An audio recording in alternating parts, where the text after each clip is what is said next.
Hi, I'm Chuck Dorsett for Weaver Leather Supply. How about a video for those of us that want to step into leathercraft? We've got a very simple project here. Takes no skill, very few tools, and we can wear this to work tomorrow. Here's where I'm going with this. Let's make a lanyard. Now, we're going this route simply because I've been at Weaver a long time. Whenever I go to the plant, I work remote, but whenever I'm at the plant, I've got a name tag and a lanyard. Here's the problem.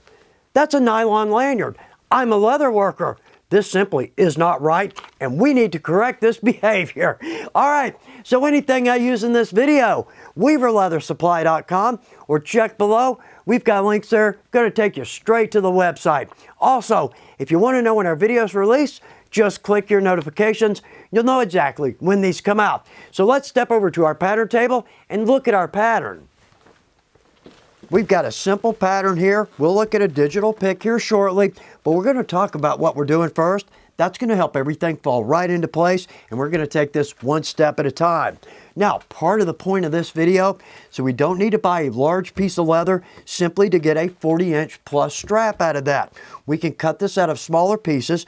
We could always overlay the straps, drop in 1 or 2 rivets, or we could do a cool little knot. That adds a nice decoration too. All right, so over on our pattern, what we're going to do for this knot is we're going to come in 3/8 of an inch, we're going to punch a hole. Then we're going to cut a 1-inch slit, then we're going to punch a hole. Same on both ends. So when these two pieces come together, they're going to weave together and we'll rivet those down. All right, so let's step over to our digital pic. So on our 3 straps, we're going 11 inches. On our 4th, we're going to go 13 inches, 1/2 inch wide. Now on the ends, we're going to come in 3/8 of an inch, punch a hole. Come in 3/8 of an inch, mark, slit 1 inch, then we're going to come out 3/8 of an inch. Now we'll do that on the majority of these, but when we get down here to our end pieces, these are the 2 pieces that are going to come around for our badge. We're going 11 inches, but notice on this end, we're dropping our hole there. Down here, we're going 13 inches, but we're not going to add a slit there. All that's going to make sense when we see that done. All right, so let's step over to our main table. Let's cut a little leather. Let's start with a couple of basics for the folks that are new. Well, first off, the surface I'm cutting on. This is called our silent poundo board. It's a great cutting surface because it allows our knife to sink in just a little bit. It's a rehealable board, but because that knife can sink in, we get a very clean cut every time. Secondly, for our pattern, I always start a new project or the pattern for a new project with our poster board. It's inexpensive. We can find it just about anywhere. But once I know everything works, all our holes are in the right place, everything fits, I'm going to transfer that over to our pattern sheeting. This comes in a much larger piece, relatively inexpensive, but it makes a good pattern because it's easy to mark, easy to cut, but it's durable. So right here, we need 3 straps, and we're going to take these out of our Red Rock Waxy pull-up. This is a gorgeous leather. It's a rustic leather, but what I'm looking for in a lanyard, I want something about 3 to 4 ounce and a little bit more supple. Let's make it comfortable on us. Now, if we go with a more stiff leather with a little use, it's absolutely going to soften up, but let's start right there. Now, when we cut our leather, we don't need an expensive pair of scissors or an expensive knife. Let's go with a simple box cutter, but I would like a new blade or sharp blade every time. So on our pattern, we need 3 at 11 inches and 1 at 13 inches. So I'm going to take my steel square. I've got a good square edge here, a straight edge. I've already knocked that in for us. So let's do this. Let's put our square right on the edge, and I'm going to actually use my knife to mark. That gives us a very accurate mark. All right, there's 2. Let's go 2 more, 1/2 and 1/2. Now I'm going to come down a little more than a foot so we have room to trim off the end. And I'm going to do exactly the same thing.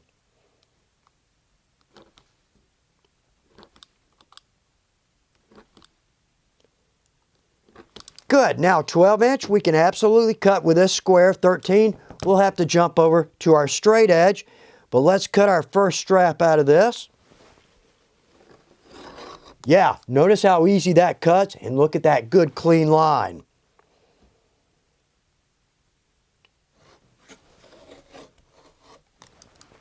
And we've got our 4 straps. Okay, let's cut these to size 13 and 3 at 11. And what I'd like to do right here, let's go ahead and get a good clean end on that. There we go. Now let's cut to size. And 3 at 11. Good. Let's step over to our punch table, punch our holes. Our pattern is marked with 2 different colors, and that's there to simply keep us from making a mistake. So all the holes that I've marked in black, we're going to punch those. But holes I mark in red, we're simply going to mark those. Again, that'll keep us from making a mistake. So let's find our 13. Good, right there. Now, marking our leather, we can use anything. We can use a pen, a pencil, we can even use a nail.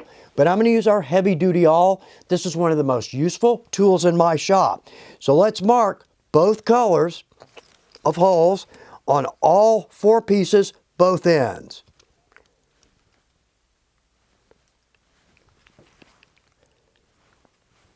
And our last strap, let's get that marked. Good. Okay, over to a revolving or a rotary punch. Now we can buy a cheap craft store revolving punch if we want. But what's going to happen is this little flange, as we use it, is slowly going to separate. The tool will quickly become useless. Right here, in my opinion, the best tool for the money on the market. It's a solid tool, but also we've got replaceable tubes. Now we're going to be using a double cap rivet here. So what I'd like to do is let's come up to about the second tube up from the bottom and let's punch. Let's keep our pattern close because right here I'm only punching the end hole. Now let's flip this around. Let's keep that pattern in front of us because down here we've got 4 holes. I'm only punching the outside 2 holes.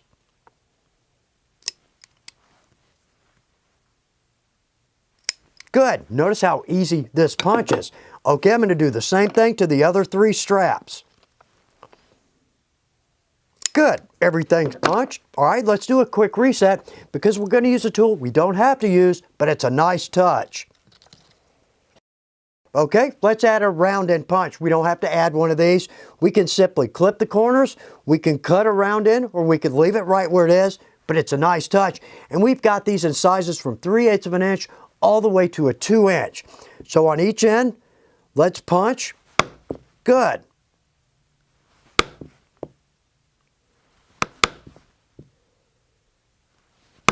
Again, we don't have to have that, but it certainly is a professional touch. Okay. Back to our main table, let's cut our slits because we're close to being done here. We can consult our patterns at this point if we need to, but for the most part, we've got our marks. Now, I don't know if the camera's going to pick that up, but there's a couple of ways we can do this. Well, first off, our art knife. We've got one of the best going. It's a good quality tool. When we order this, this comes with a short, very sturdy blade. We can absolutely cut with that. Secondly, with our square, if we don't want to cut these freehand, we can always drop in our square, press down hard, and then cut between the 2. But these are short little slits. I'm just going to freehand these, and let's just go with our knife. Again, good sharp blade there, and there we go. That's all we need, so I'm going to do that to all ends that need a slit.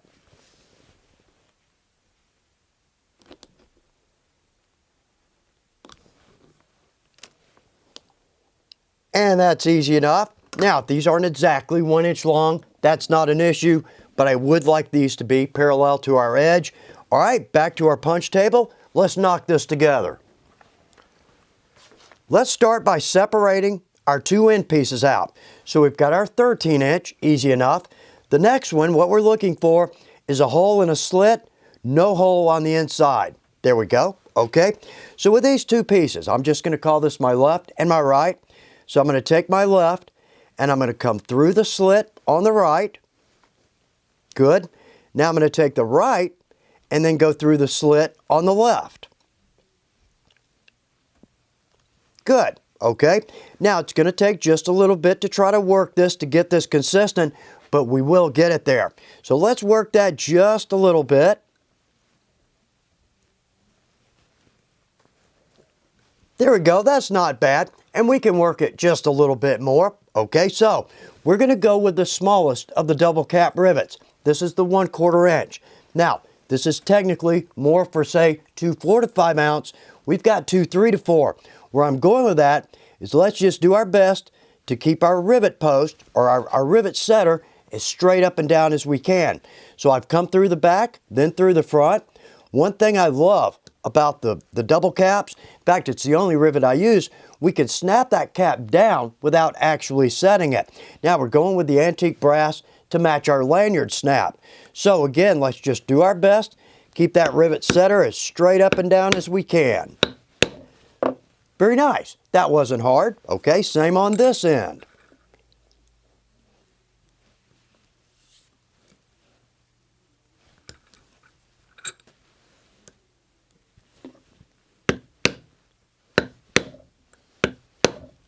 And there we are. Okay, now let's take one of these pieces, either one, and let's go to one end of this. Again, I'm going to take my right through my left, left through my right.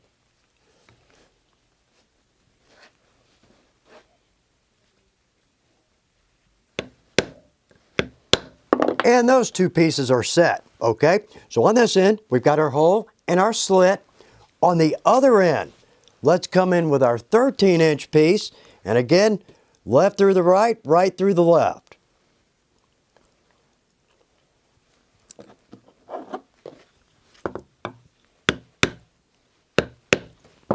Okay, we've got those now. We're going to bring this together. So top grain up on both sides. Let's come down right here on our longer piece.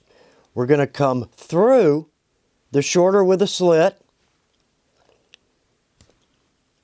We're going to bring this rivet hole or this punched hole down to there, to that hole. Okay, good. Now let's work that a little bit. And let's take our lanyard snap. Now, this is technically a clip, but in leathercraft, the majority of these are actually called snaps. This is a swivel snap as well, but technically a lanyard snap.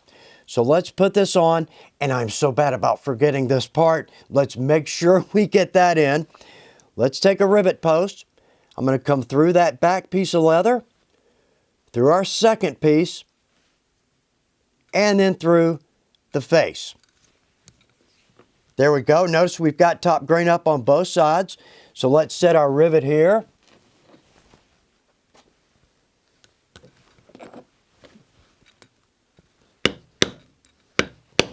There we go. Okay, let's work this, make this a little more consistent.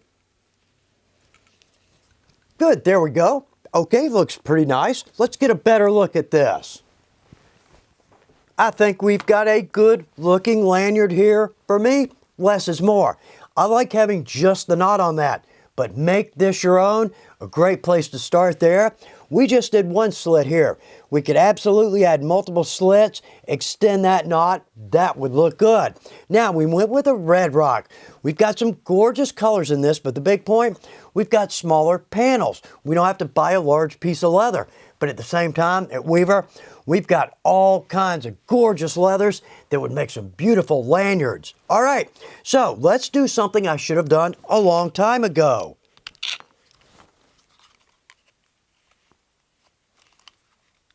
And there we go. I work in my shop by myself. Doesn't matter. I like that so much. I'm going to wear this in my shop. I hope your lanyard comes out beautifully. And when you wear it to work tomorrow, I bet you're going to get some compliments. You might even get a couple of orders. I hope so. Good luck with your projects.